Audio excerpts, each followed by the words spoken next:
My name is Nick. Today we're going to be doing our last two session zeros for Amarillo Skies, our Western themed Dungeons and Dragons campaign. Today I have two of our intrepid heroes. Say hi, intrepid heroes. Hello. Hello. So we are going to be doing Ezekiel Scratch Jones today, played by Ben. Say hello, Ben. Hello again. And we're also going to be exploring the story of Ferox Fox Dupree a little more. Say hi, Fox. Hello, hello. Fox is played by Amanda. And so we are, I guess, going to begin. So, Ben, you... I gotta find the right map here. You grew up far away from Elmridge County, I sure did. in a place called Karnath, which is on the main continent of the kingdom. And you have a friend that you have known since birth, a boy that goes by the name of Oliver Henry. And he is your best friend and always has been. You both... He's usually the one that gets me into trouble. This is true. This is true. Uh, you both joined the troops from House Denny during the war, because Oliver believes so much in defending your home Karnath against the Federation, and so we're actually gonna. I wanted to pick up with the scene of Oliver. You see him coming in to the like the little like apartment that the two of you share in Karnath, and he. I did have a question for you. When do you think you got the nickname Scratch? I suspect that it happened during the fighting in the war. You know, Okay, so it's before a then he'd result call of an you. injury. So before then he'd call you Ezekiel. Yeah, or just Zeke. Zeke. Okay, so Oliver walks in and you see him.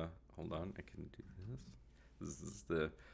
So he's got black hair, black kind of like straight like oily kind of hair, and he's got like a red nose and very thick bushy eyebrows with these like kind of deep eyes, and he looks at you and he says, well, Zeke, I think it's time. I think we need to go join up and go fight those feds. Are you with me? Well, I'm always with you. Still don't know entirely why you're so convinced we got to go fight, but If we don't, ready, our then I'm entire ready. way of life is going to be destroyed. You know that. I know you keep talking about it. We are the best nation in the kingdom. Okay, we protect the capital city.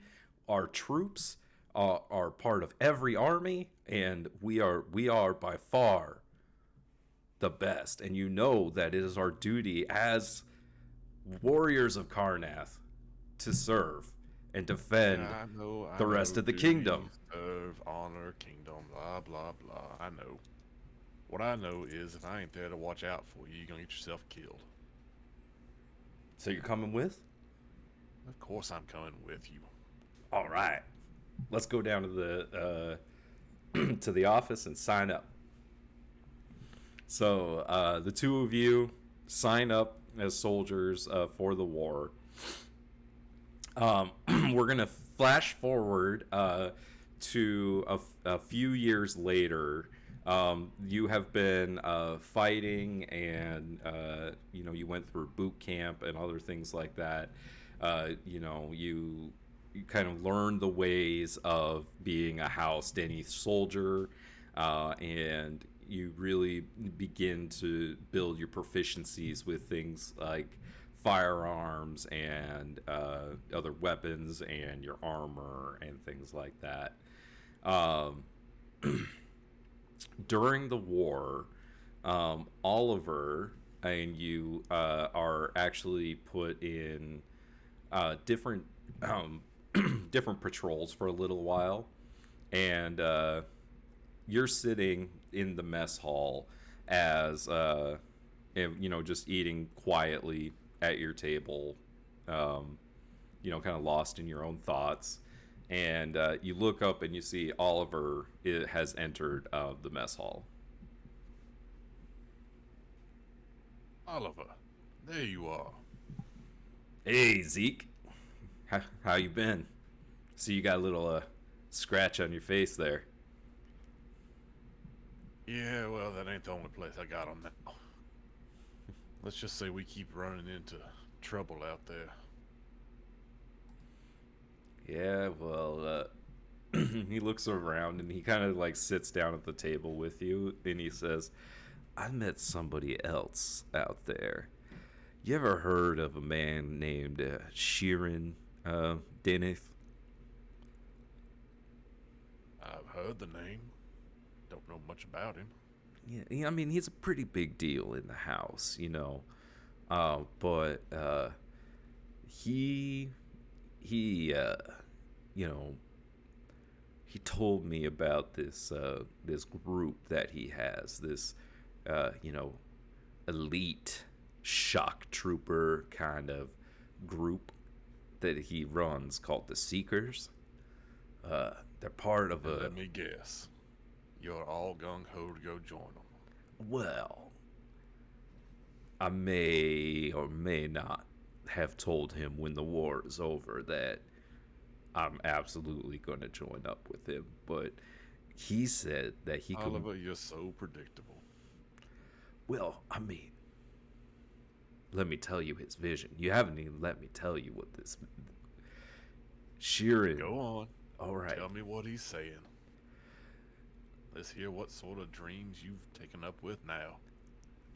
He laughs and he says,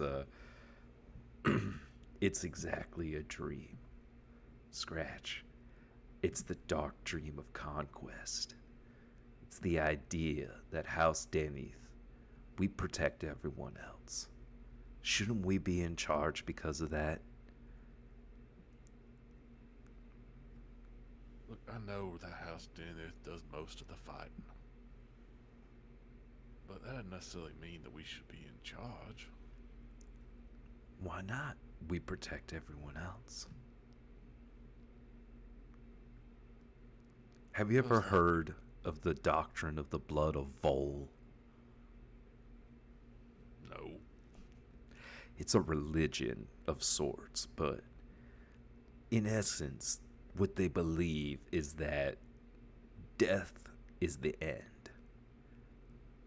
Dulra is oblivion, and if the gods exist, they are cruel, Scratch. Stand with those That's you true care enough. for. All we have is this life and each other, Scratch. We have Karnath. Well, I can certainly get behind that sentiment. If the gods are watching over us, they are cruel. And I have been standing with those I care for. Looking out for you is what got me into this mess. All right. Well, I'll make sure that I tell Sheeran about you. When this is all said and done, you and I are going to be part of the Seekers. And Just make sure you take care of yourself, alright? I'll be I okay. picked a few scratches. I know what you can do. Don't worry, I got my rifle. I'll be all right. We flash forward not more than 6 months after that conversation. The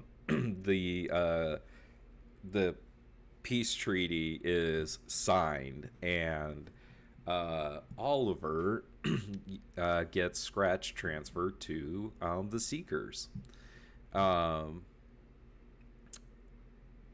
your we flash to Scratch's sort of initiation rite into to join the Seekers. And Oliver kind of explains it to you ahead of time, and he lets you know that when you join the Seekers, you have to join in the Sacrament of Blood. So you must contribute a small amount of blood by cutting yourself with a blood fang dagger, and then there's like a purification ritual, and each member takes a sip of blood to receive like a vision. and and so we actually are flashed to you're in the middle of this kind of ritual, and you're drawing the blood fang dagger across your palm, and you're dripping the blood into this kind of like basin of like accumulated blood of like the people that have done this before you came up. And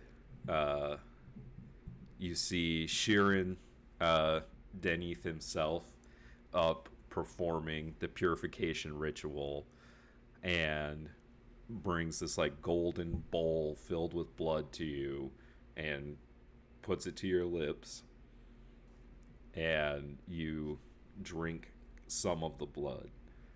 What kind of vision do you think that Scratch has during this moment? I think Scratch, as he takes just a small sip and gets that real irony, coppery taste in his mouth, is both transported back to some of the fighting that he's been involved in. You know, he's seen some nasty stuff. You know, he's got a fairly obvious scratch across his face that's earned him his nickname. But he's taken some hideous wounds in the fighting. And he sees images of that fighting, only this time it's not just other men that he's fighting. It's not other soldiers.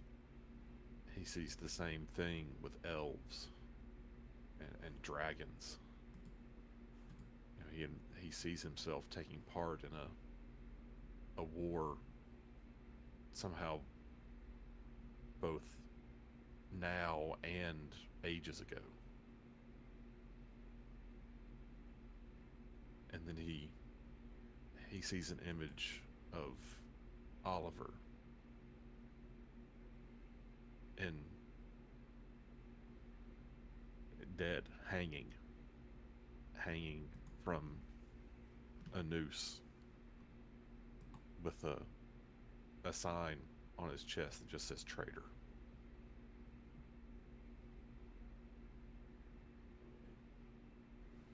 And as you you kind of come back to your senses, you see that Sheeran Deneth is he's up like kind of talking in front of the gathered congregation, and you hear him, and he's talking about the ancient house of Vole and how they were destroyed by the elves and dragons for daring to challenge the gods and become gods themselves. And you hear him say, "Look not to the skies, nor to the depths below, nor even to the distant past or future. Seek the divine within, for the blood is the life, and in its call can be heard the promise of life eternal. One has but to listen." And this is when Sheeran begins to speak about a nearby village of Aranai elves. And he tells those gathered seekers that he's received a vision that the blood of their ancient enemies must be used in what he describes as a Audicare right to fulfill the dark dream of conquest. He declares, every man, woman, and child must be killed no matter what threat they pose, big or small. And the gathered seekers are cheering, and these are zealots that are very excited by being able to fulfill this dark dream of conquest. And as like everyone's getting up and like moving and arming themselves, Sheeran comes down to Oliver and Scratch, and he puts his hands on your shoulders, and he says, now I have a very, very important mission for the two of you. I need you to find a specific person in this village and make sure that you end him.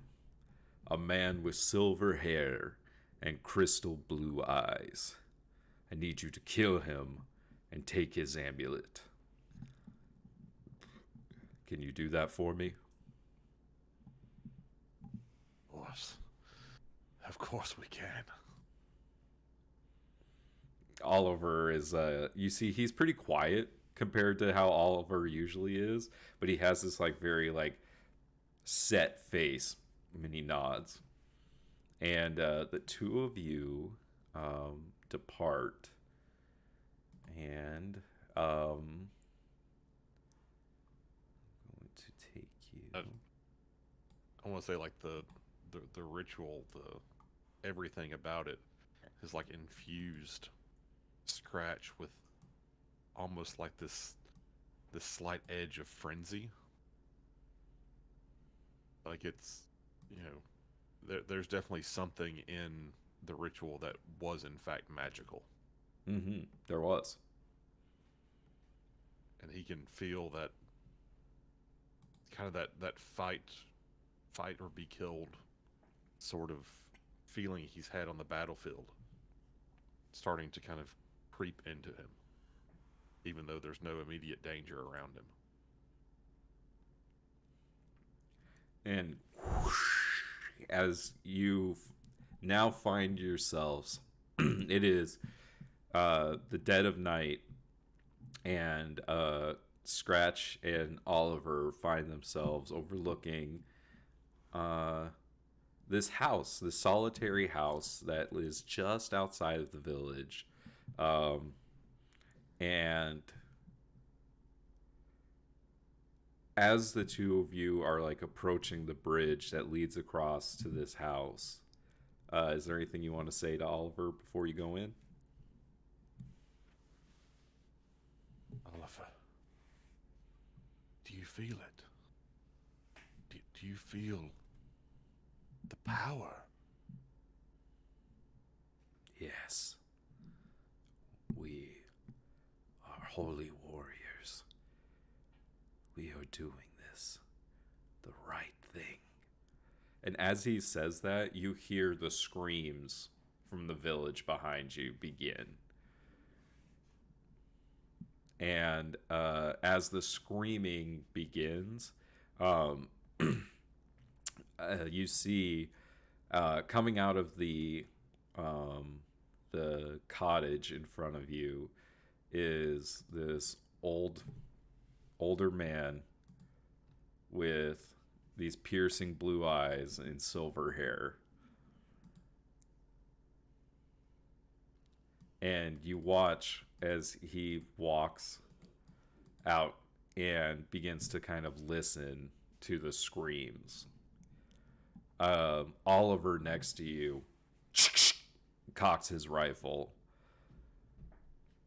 and begins moving across the bridge. Do the same. And do you have control of your token? I believe you should. I do.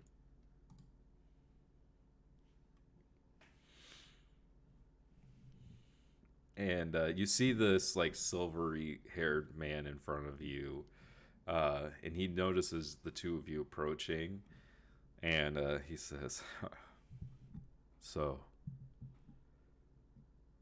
Sharon has finally sent somebody for me."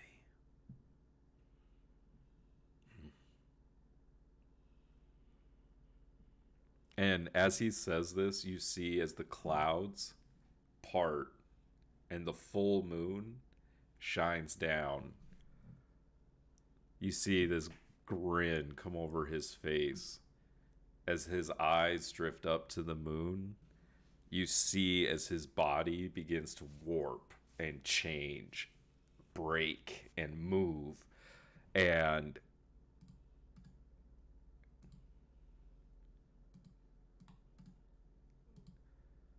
standing before you, this large 10-foot tall creature stretches, puts his head to the air, and I need you to roll initiative. Okay. Initiative it is. How about a natural 20? Hey, that's a good initiative.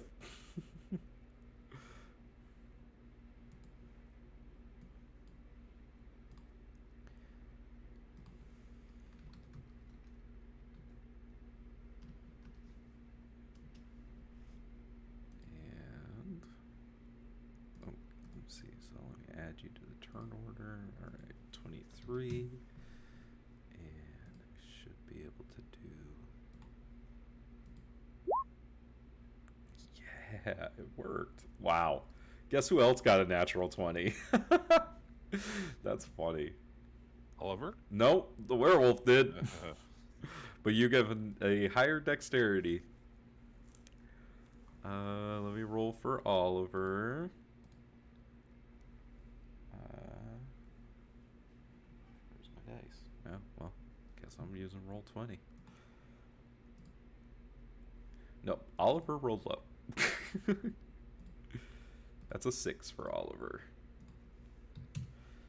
All right, so Scratch, you are the first to act as you see this werewolf stretch its in front of you. You do see it is wearing this like necklace, this like wolf pendant with a blue like sapphire embedded in it.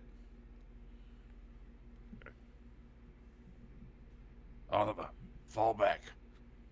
We can take this thing from a distance. And that is a 14 plus 6 for a 20 with my hunting rifle. 20 is going to hit. Roll some damage. Right, 2d10 plus 4.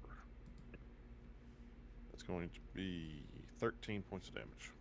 Okay, and as it hits, you see that what would normally be like this, massive hit on most people doesn't seem to be as effective against this creature.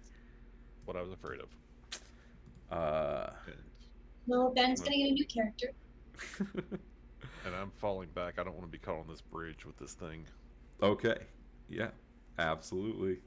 So you begin moving your way back across the bridge as the werewolf howls and begins moving out across the bridge. You see the bridge is like moving and swaying as this large creature begins making its way out towards Oliver, who seems to kind of be like frozen in fear.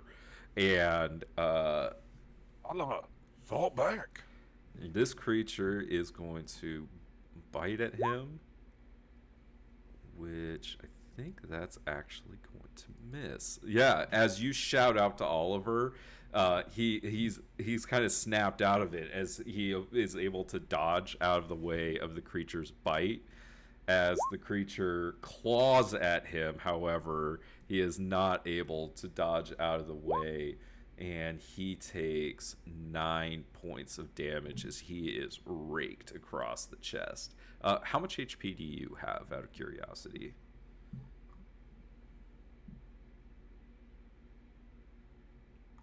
Scratch. Ben? Sorry, I was muted. Oh, Assuming I get to use my full level 3 character, I have 27 hit points. okay. Then I'm going to give him the same. Because the stats I was using for him, I don't want to give him that HP on that. All right, perfect. So he takes 9 from that claw. Okay. Which does bring us to Oliver's turn. And he is going to use his action to withdraw. And he begins to follow you, sprinting. And he is just, you can see that he is terrified. As the two of you begin sprinting across this bridge, Scratch, it is your turn. All right. As I see Oliver starting to fall back, I'm going to use one of my spells, since just the gun doesn't seem to be doing what I would expect. I am going to throw grease onto the bridge behind Oliver. Okay, absolutely. What do you picture this this looking like? Basically, like, because I've been trained as a blacksmith and as an artificer, I basically pull like a little pouch attached to kind of a trigger from my hip, and it's just full of very, slippery oil, and it's like a giant, steampunk version of the tin can from The Wizard of Oz. And he just starts pumping on it, and it starts squirting this oil out onto the bridge out in front of out behind Oliver, but between him and the werewolf. Nice. Would you like to move? I will continue to fall back just a little bit. I don't want to get too far away. Okay. And yeah, obviously this isn't to scale. Yeah. But I want to be off the bridge, make room for Oliver to be off the bridge, and then for us to be able, potentially, to just cut the damn thing away. I gotcha. Alright, so that is the end of your turn. It is the werewolf's turn.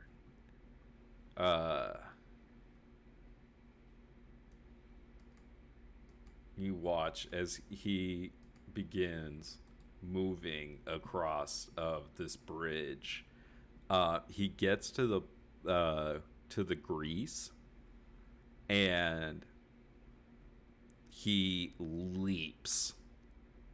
How far across is it? It's 10 feet. He is. Yes, it's a 10-foot square.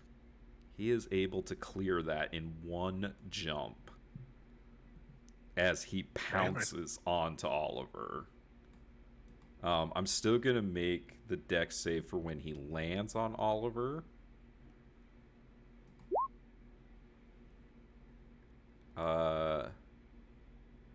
Which he fails, so he's still going to get his attacks on Oliver before he is proned. So first attack against Oliver with the bite is a 19. And I'm going to go ahead and let you roll Oliver's Constitution save. Add 2. Okay, plus 2. It's a 17. Okay, so he does resist the curse. However, second attack is going to hit.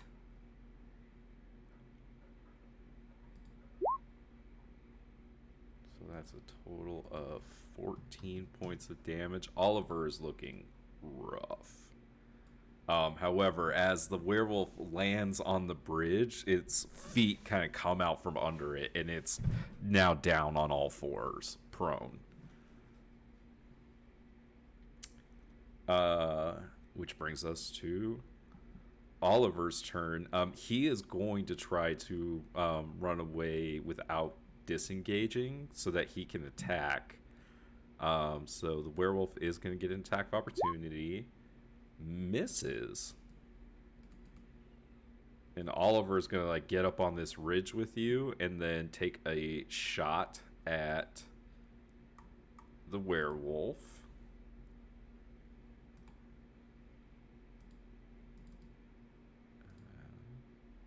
Man, Oliver. And he misses.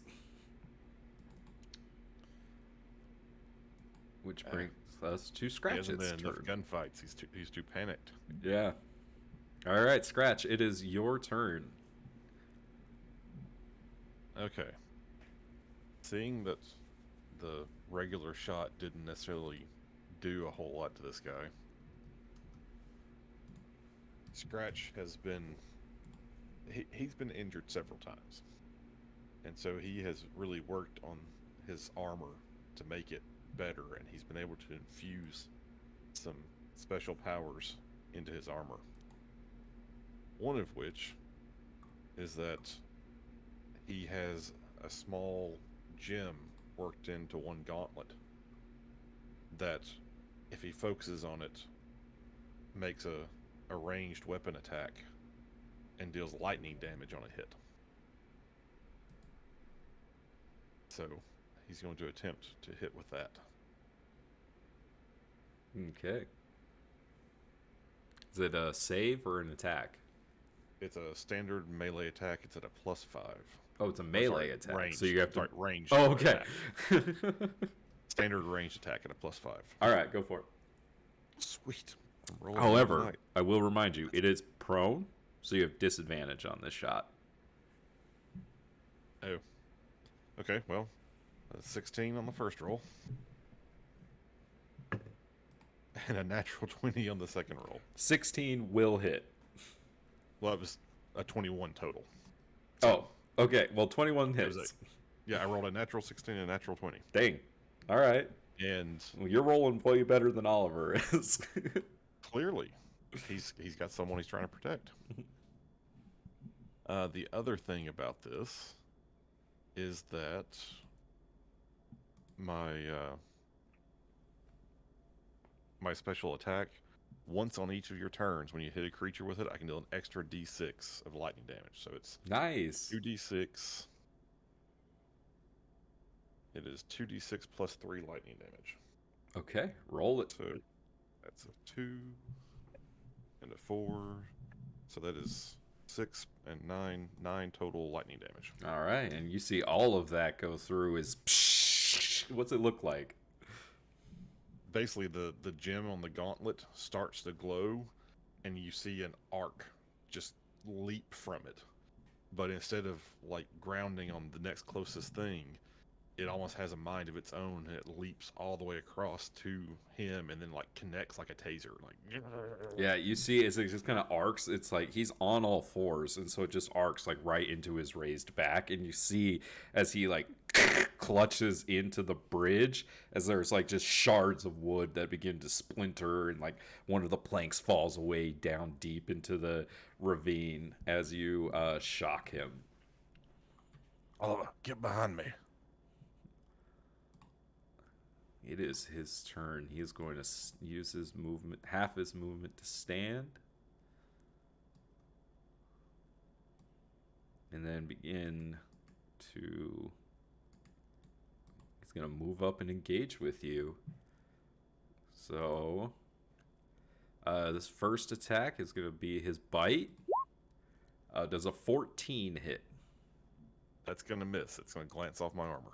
Second attack with the claw is also 14. So just you're you know, as this large creature is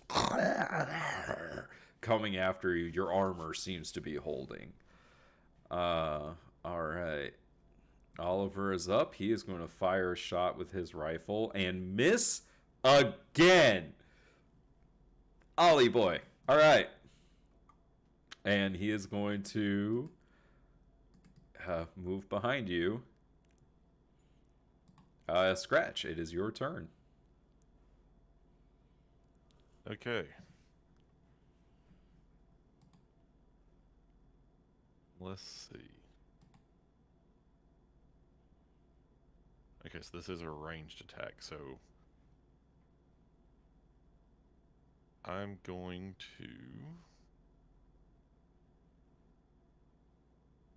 pull out my hand axe. Basically like a hatchet, more or less. And swing and attack with it. All right, swing away. 19 total. That hits. All right, 1d6 plus 2 damage. So that is 4 slashing damage. All right. Anything else you'd like to do? No, I'm going to stay here between it and Oliver. All right. It is going to begin kind of trying to get around you, but it is still going to bite at you. Does a 22 hit? Yeah. Yep, that'll hit. All That'll right. hurt. You take 4 points of damage, and I need you to make me a Constitution saving throw. Constitution save. All right. Ooh, that's only a 10. You fail. So, Okay. as this creature lunges, like circles around you, it lunges at you and bites you in the shoulder. And you can feel as this creature pulls away this like surge of like this like dark magic that seems to be lingering in this bite wound as it goes to claw at you. That's only going to be a 9 as you kind of recover and you block these claws coming in. It is Oliver's turn, and he is going to reload his weapon and then fire. Come on, Ollie, let's go. 10 plus 5, that's gonna hit finally. Let's see, roll double digits. Okay, and then I want to make sure I have the damage correct on these rifles. Should be 2d10, right? The hunting rifle's 2d10? Yep, my hunting rifle's 2d10 plus 4. His He's would got a probably be plus 3. So he got a 15 damage on that, halved to 7. All right. Oh, he would have had to take a step back. Yeah. All right, that's going to provoke. So I'm going to go ahead and roll that. Going to take a claw attack. Oh. Oh no. That's a natural 20. Oh. Oh. Oliver. So Oliver takes this, like, he kind of jumps back as the werewolf lands this bite on you, and he fires his rifle into the werewolf's chest as the werewolf reaches like past your defense, Scratch, and just clobbers him across the face with his claw. You see these deep gashes just go across Oliver's face as he goes down. You damn bastard. No. It is your turn, Scratch. Okay.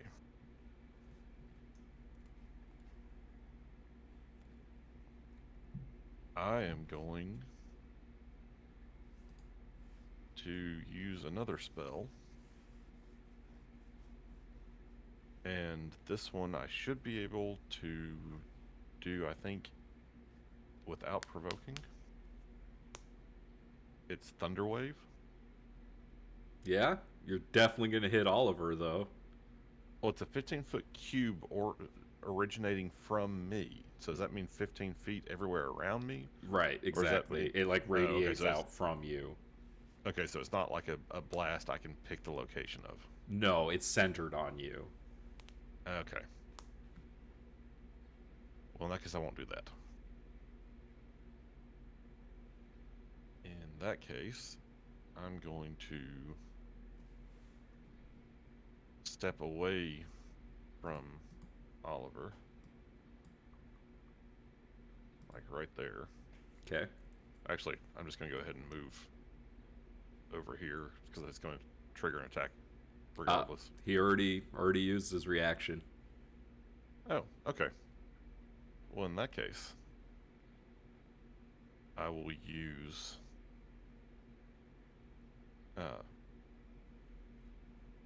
poison spray. Okay, con save. Yes, con save.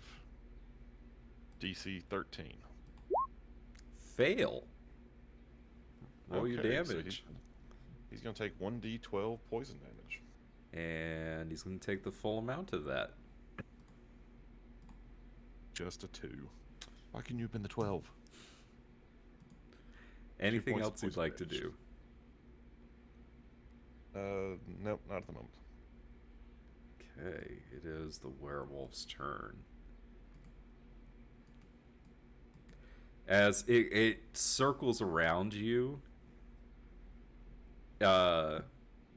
something happens that you don't expect, and that is that this creature speaks and responds to what you just said to it.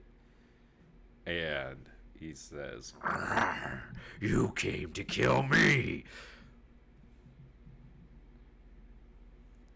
And it's going to take its attacks against you. This is strange for it because you are pretty sure that, like, from what you know, when werewolves like transform, they become like feral creatures. It goes to claw you and it scratches across your armor and it goes down to bite again and you dodge out of the way. It is your turn. Oh, I Yes. guess. Hold on. I need to roll a death save for Oliver. That's a pass. That's a success. I was sent to kill you, but I came to protect him. He's a fool. He's a damn fool, but he's also my friend.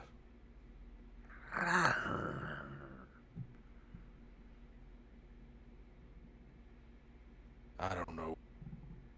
They want you dead. But I think today you've earned it.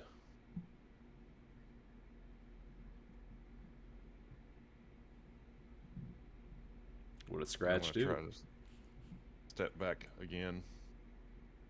This time he's going to take an attack of opportunity against you. Yep. With the claw. That's a 22 That's a hit. for 6 points of slashing damage. Okay. How's Scratch looking? He's not great. I mean, he's got 17 hit points left. Okay, he's still above half. Okay. Yeah, he's not happy about this, but he's been in worse situations. And he's going to use another spell and cast Magic Missile. Oh, nice. Go for it. That is going to be 3d4 plus 3. That's a 1. Another 1. And a 3. So that's 8 points of damage. That's not nothing. What does it look like as Scratch casts Magic Missile? What does this look like for Scratch? Like, what does your magic manifest as? Again, everything he does is almost like some sort of mechanical device he's crafted. And this time it's like a little miniature crossbow. It's like a hand crossbow. Mm-hmm. Only instead of shooting bolts of like arrow bolts, it actually just shoots bolts of energy. Nice. So just. And, Pew, pew, pew. yep. I So like he it. pulls that from his left hip and just pew, pew, pew. All right. Anything else that you'd like to do? Now, as long as I can keep this guy's attention, and I'm going to just keep an eye on Oliver, make sure he's not like bleeding out or anything. Unfortunately, you did tell him that Oliver's who you were here to protect, and so he moves over, takes his giant claw, and raises it above Oliver, and he says,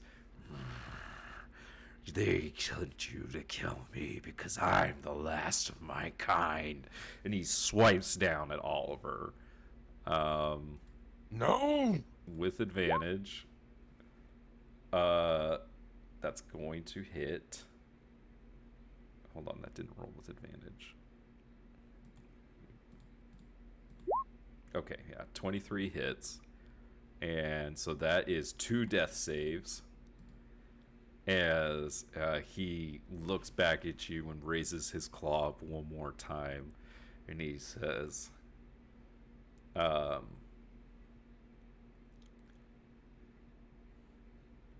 of us is going to live through this, and I can see whoever does will be the last of the werewolves." And he strikes down at Oliver again. And that's a natural 20. And he like grabs Oliver's body. You can see his claws just like sink into Oliver's chest. And he takes him and he flings him off of this ravine. That son of a bitch. It's your turn, Scratch.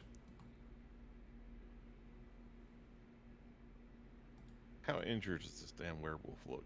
Pretty, you have him below half.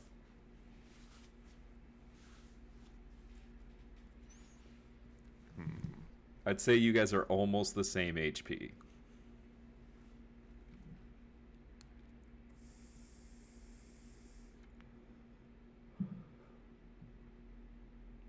Okay.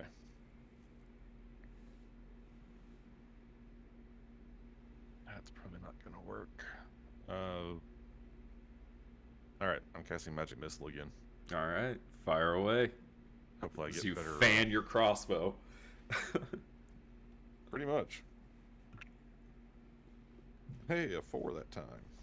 Very nice. There's 1, a 2, so that's 6, 8, 11 points of damage. Damn. Alright, you see as these missiles begin firing into him that there's blood that's like dripping from his wounds. Is there anything else you'd like to do? I'm going to continue to step back from him since he's killed Oliver. I'm going to back up and keep my distance so I can keep peppering him from a distance. Yeah, he's going to have to use his action to dash to close that distance. And so it's going to be your turn. Okay. But he's right on you now. Yep. So I'm going to once again step back away from him, and it'll trigger an attack. Oh, he's going to take it. He's going to swipe at you with his claw. Does a 19 hit? It does. That's going to be another 6 points of slashing damage as he rakes across like a weak... Or like, he hits like the same spot in your armor, and he just finally breaks through it. Okay. And... Going to have to repair that later. Yeah. And I'm then going to have to, as I step back, I'm going to shoot him with the lightning bolt again. All right. Okay, so this is at a +5. Come on. All right, that's a 17 to hit. That hits. Roll your damage. 2d6 + 3. Come on. There's a 4. And a 4. So that is 11 more points of damage. Lightning damage. he is looking rough. Like one more hit, no matter what weapon you use, will do the trick. As he closes the distance between you two one more time, he takes another bite at you. That's a 7. That's gonna miss. That's definitely a miss. And he swings with his claws. Does a 16 hit? It just hits. That is my AC. That's 8 points of slashing damage. Okay, so I've got 3 hit points. It's your turn. Okay. Well, it's right here. I'm not going to give him the free attack, so... Yeah, it's going to be you or him. Yeah, I once again, with the hand axe. Swing away. Actually, I've got a slightly better attack with the dagger. All right, I will tell you, his AC is 12. Okay, so I just have to roll a 7 or better. There you go.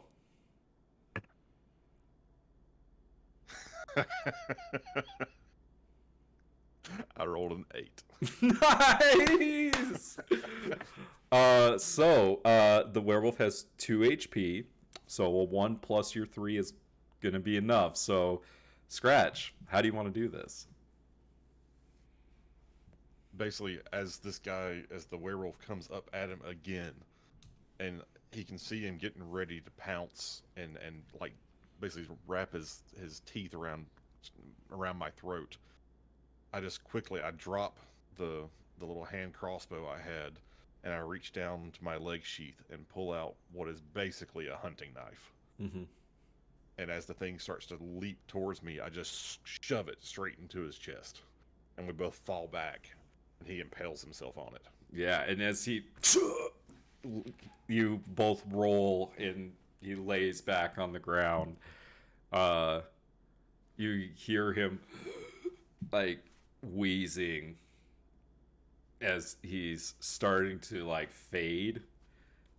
You see as he takes like his clawed hand and he reaches up to this necklace that he's wearing, and he rips it off of his neck, and he like goes to hand it to you as his claw falls lifeless to the ground, and it just kind of like clatters on the ground. And we are out of combat. All right, well, I'm very badly injured, but I'm also very curious what this thing is, this amulet. So I kind of pick myself up and just kind of shuffle over to it and bend down and grab it. Yeah. What does it look like? What? It looks like...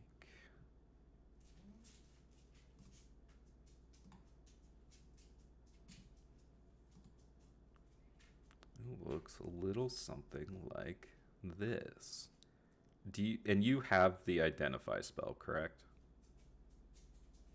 I'm capable of casting it. I don't have it. Okay. I'll say because you're capable of casting it, that you can like do it as a ritual. This is a magical amulet that you realize this is why he was able to maintain his humanity during the full moon while he was fully transformed. And the other thing that you recognize about this amulet is that it has 1 charge of remove curse embedded in it.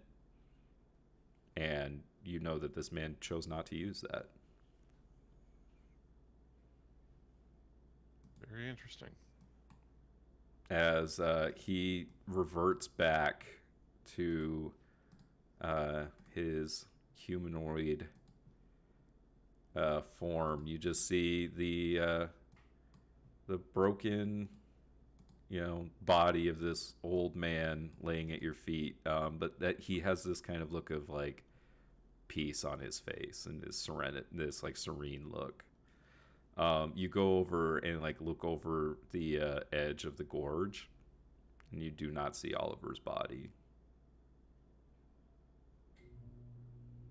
I'm gonna take the amulet and just kind of touch the ends where he pulled it off his own neck and broke the chain, and repair them with mending, Mm-hmm. and put the amulet on and like tuck it underneath my armor so it's hidden. And then I'm going to just I'm going to look for in his hut for anything identifiable about him.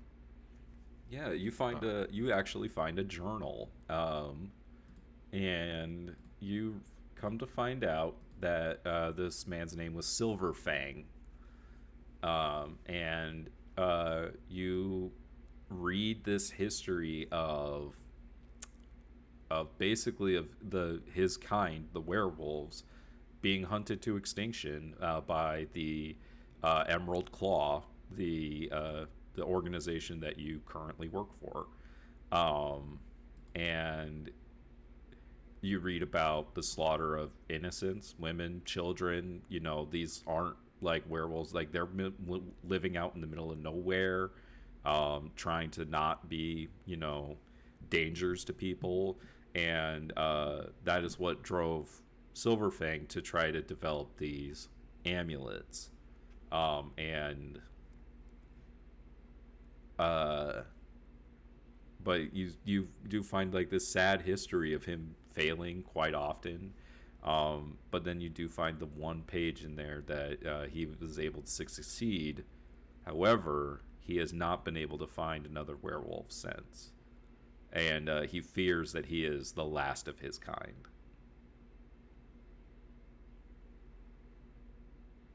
I'll put that in my duster jacket pocket, and I'll spend some time searching the gorge to try to find Oliver. Uh, If there's any way to get down to them, or if there's just no way to get down, then I'll head back. yeah, there's not a safe way to get down with the current the current state that you're in. There's like not a safe way to get down there. Okay, then I'm gonna basically tie this guy's feet together and drag him behind me. Are you gonna take him back to Sheeran? Yeah. All right. So you bring Silverfang back to Sheeran. He is very happy that you were successful in your mission. However, you know, he is saddened to hear about the loss of Oliver. And he Is does he actually saddened, or is he just kind of like, oh yeah, it's really bad news? make me an insight check. Okay. Inside +2. That's a 14. I mean, he's not like crying, you know, Right. but you could see that he Oliver was useful, right? So Okay. he is kind of upset about that. Okay. He does pay you, for the work that you did, and tells you to go get patched up by the medics. All right. I'll go get myself patched up. Right, and it's not long after this event that Scratch chooses to leave the Seekers, correct? Yeah. After talking to some of the other people who were involved that night, like, Scratch knows what that ritual felt like for him, and I mean, he didn't have any problem killing this guy, especially after what he did to Oliver. But he knows that if he'd gone to the village instead, he would have killed anything that came in front of him. And without Oliver there to be like, this is how things should be, and this is why it's a good thing. This is the reasons for doing all this kind of stuff.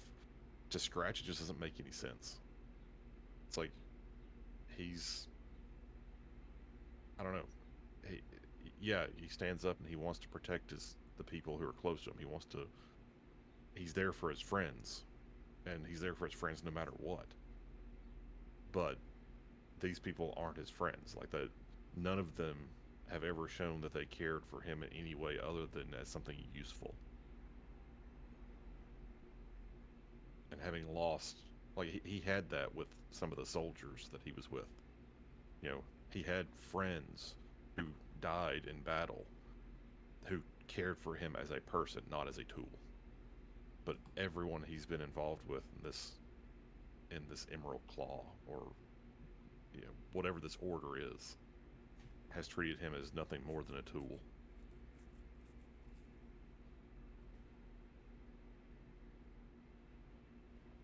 All right. Well, so it's not long after that Scratch, you leave the order, and you make your way west. You set sail from Corvair, from the main continent, and make your way out to this place that you heard of called Elmridge County, and you land in the kind of main city of Elmridge, this place called Port Pearl, and one day you find yourself in a bar in Port Pearl, a nice bar called the Midnight Star Bar. And while you're there, you pick up a newspaper, and as you're thumbing through the paper, you see some news from the kingdom, and you see that the regent, Marana, has outlawed the Order of the Emerald Claw, presenting evidence of the Order's crimes. And you notice that Oliver's name is all over the place in this article, where that everywhere that Sharon Deanna's name should be, you see Oliver Henry's name being